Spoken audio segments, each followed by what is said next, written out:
So in this problem, we need to find out the value of tangent of A plus B. And it's given here, the value cotangent of A is half, secant of B is -5/3. With the condition that angle A lies between pi radians and 3 pi over 2 radians, and angle B lies between pi over 2 and pi radians. So let's begin. So since we have to find out the value of tangent of A plus B, and once we are done finding out the value, we'll also have to find out in which quadrant the angle A plus B lie. We'll come to that later. First, let's try to understand what's tangent of A plus B, which can be also expressed as the ratio tangent of A plus tangent of B divided by 1 minus tangent of A multiplied to tangent of B. So that means we need to find out the value of tangent of A and tangent of B using cotangent of A and secant of B. Let us begin. So here we are given with the value cotangent of A, so that's equals to 1/2. Now, to finding out the value of tangent of A, that's extremely easy. So tangent of A was simply the reciprocal of the cotangent function. So that means 1 divided by half gives us the value 2.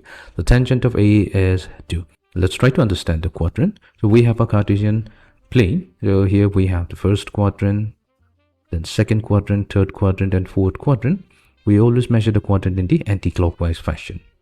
Now, the first quadrant is defined for the angle lying between 0 and pi over 2 radians. The second quadrant will be angle lying between pi over 2 and pi radians. The third quadrant will be pi and 3 pi over 2 radians. The fourth quadrant will be 3 pi over 2 to 2 pi radians. So it's given here that angle A lies between pi and 3 pi over 2. So this is the region where angle A lies, and we have to remember the mnemonic A, S, T, C. So A is TC means T stands for the tangent and the cotangent function. These two trig functions are positive in the third quadrant, everything else is negative. So for angle A, the tangent of A, this is going to be positive. Then we have secant of B. So using secant of B, we have to find out the value of tangent of B. So secant of B is -5/3. Now, we're going to use an identity here. So we know that 1 plus tangent squared theta. So that's equals to secant squared theta. So to find out the value of tangent theta, we can rewrite the equation as plus or minus square root of secant squared theta minus 1. Meaning, to find out tangent of B, all we have to do is use that particular formula and replace the value of theta with B. So we're going to get plus or minus square root of secant squared B minus 1. Fine. So let's plug in the value. So we have plus or minus square root of the -5/3 whole square, that's 25/9 minus 1. So this is going to give us a value plus or minus 4/3. So this is the value of tangent of B. Now we're getting two values here, positive 4/3 and -4/3.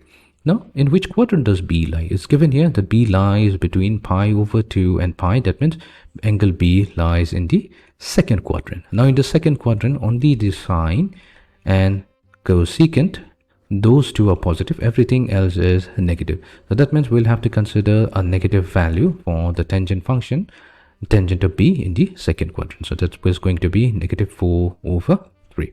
So now that we have the value of tangent of A as well as tangent of B, so let's find out the value of tangent of A plus B.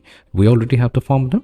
So tangent of A plus B, the value will be equals to, so in the numerator we have tangent of A, which is 2, added to tangent of B, so that came out as -4/3, divided by 1 minus tangent of A, so that's 2, multiplied to tangent of B, so that's -4/3. Solving this gives us the value 2/11. So this is the value of tangent of A plus B, which is 2/11. So we're getting a positive value. So since tangent function is positive only in the first quadrant, because in the first quadrant all trig functions are positive, so angle A plus B could either lie in the first quadrant or it could lie in the third quadrant. Now I'll have to be more specific here. So let's use these two values. So it's given here that our angle A lies between pi and 3 pi over 2. So this is given to us. And also we're given that the angle B lies between pi over 2 and pi radian. So if we add pi with pi over 2 and we have A added to B, then we have 3 pi over 2 added to pi. So let's solve this. So that is going to give us a value 3 pi over 2 a plus b less than 5 pi over 2. So we're getting here that the angle a plus b is lying between 3 pi over 2 and 5 pi over 2.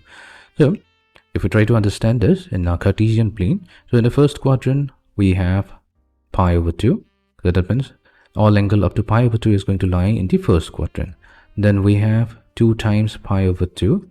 So that is going to lie in the second quadrant. 3 pi over 2 is lying in the third quadrant. We have 4 pi over 2 that lies in the fourth quadrant, and we have 5 pi over 2 lying in the first quadrant. So we have obtained that a plus b lies between 3 pi over 2 and 5 pi over 2. So that means it's going to lie. So angle lies in the fourth and the first quadrant. So this is where a plus b is going to lie. But since tangent of a plus b comes out as a positive value, so this tells us that it has to lie in the first quadrant only, because in the fourth quadrant it is negative. So it's for sure that a plus b lies in the fourth quadrant. So this will tell us that angle a plus b lie in the first quadrant where the tangent function is positive. It lies in the first quadrant, and the value came out as tangent of a plus b. So this came out to be equals to 2 over 11. So that's the final answer.